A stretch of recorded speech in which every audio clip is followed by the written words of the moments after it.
പ്രിയപ്പെട്ട കൂട്ടുകാരെ, തട്ടിക്കൂട്ട് ചിക്കൻ സാമ്പാർ ഉണ്ടാക്കുന്നതാണ്. തട്ടിക്കൂട്ട് ചിക്കൻ സാമ്പാർ. ഞാൻ എൻ്റെ പുതിയ റൂമിൽ വന്നിട്ട് ആദ്യമായിട്ടാണ് ഇവിടെ ഭക്ഷണം ഉണ്ടാക്കുന്നത്.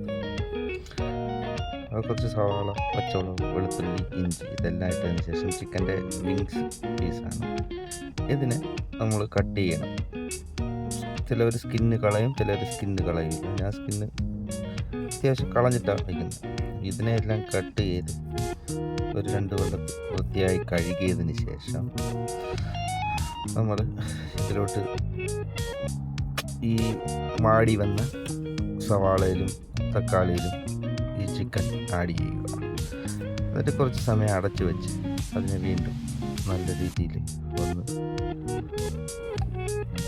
ചൂടാക്കുക.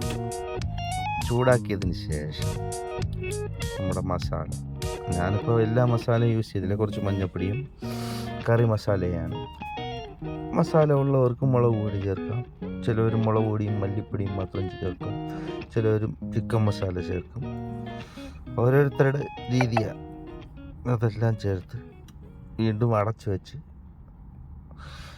കുറച്ച് സമയം വീണ്ടും അടച്ചു വെച്ച് ആ മസാലയുടെ പച്ചമണം മാറുന്നതിന് ശേഷം വീണ്ടും ഒന്ന് തിളപ്പിക്കുക.